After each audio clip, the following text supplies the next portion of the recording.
রাজধানী ঢাকার সঙ্গে সড়কপথে সংযোগকারী বালু নদীর ওপর চনপাড়া ডেমরা সেতুটি ১৯৯১ সালে নির্মাণ করে স্থানীয় সরকার ও প্রকৌশল অধিদপ্তর। সেতুটির নিচ দিয়ে চলা বালুবাহী বাল্কহেডের ধাক্কায় ফেটে গেছে এর পিলার, বের হয়ে গেছে রড। সেতুর মোট ২৪টি এক্সপানশন জয়েন্টের অন্তত ১২টির অবস্থা এতই নাজুক, নিচে নদীর পানি দেখা যায়। ২০২১ সালে ডিসেম্বরের শেষের দিকে এই সেতু নির্মাণে নতুন করে প্রায় ২২ কোটি টাকা বরাদ্দ দেয় এলজিইডি।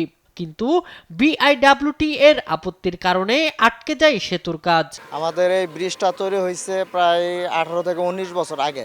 এই ব্রিজে এখনো পর্যন্ত কোনো কাজ হয় নাই। ব্রিজটির অনেক খারাপ দশা, ব্রিজের রড বা অনেক বছর আগের ব্রিজ, রড বের হয়ে গেছে, ব্রিজটা ভেঙে যাওয়ার অবস্থা। চনপাড়া ডেমরা সেতুটি নতুন করে ১২০০ মিটার দীর্ঘ করার প্রস্তাব মন্ত্রণালয়ে পাঠানো হয়েছে বলে জানায় স্থানীয় সরকার প্রকৌশল অধিদপ্তর। ভবিষ্যৎ হোক নিরাপদ, বিনিয়োগ হোক বিশ্বস্ত, আর আমার পছন্দ সল্ট বে। ওয়েলকাম টু সল্ট বে। এলাকাবাসী দাবি করছেন এবং আমি নিজে সরেজমিনে ভিজিট করে দেখেছি, এখানে যে পিলারগুলো আছে সেগুলো সবগুলো প্রায় নষ্ট হয়ে গেছে। আমরা সরকারকে চিঠি দিয়ে, আমাদের মাধ্যমেই তো চিঠি, সেটির মাধ্যমেই আমরা জানিয়েছি। বাকিটা আমরা আশা করছি যে হয়তো বা খুব অচিরেই এটা লোকাল গভর্নমেন্ট মিনিস্ট্রি কোনো ডিসিশন নেবেন। অপরদিকে ঠিক এই সেতুর প্রায় ১ কিলোমিটার উত্তরে একই নদীর ওপর ২০২২-২৩ অর্থ বছরে কায়েতপাড়া কেওঢালা সেতুটির নির্মাণের জন্য ৯৩ কোটি টাকা বরাদ্দ দেয় স্থানীয় সরকার ও প্রকৌশল অধিদপ্তর।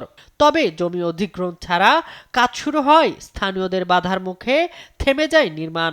আজকে বিগত ১০-১২ বছর ধরে ব্রিজটা হচ্ছে না, আমাদের যাতায়াতের অনেক সমস্যা হচ্ছে। মানে কি কারণে হচ্ছে না ভাই, এটা তোমরা বলতে পারতেছি না। আমরা ঢাকা যাতায়াত করার জন্য সুবিধা হইতো বেশি, এখন পর্যন্ত এই ব্রিজটার কাজ শেষ হচ্ছে না, আমাদের অনেক কষ্ট হচ্ছে। এদিকে কায়েতপাড়া কেওঢালা সেতুটির কাজ দ্রুত শুরু করতে জমির মালিকদের সঙ্গে কথা বলার আশ্বাস উপজেলা প্রশাসনের। আমাদের ভূমি অধিগ্রহণের কাজ চলমান আছে, প্রক্রিয়াটা এখনো শেষ হয় না।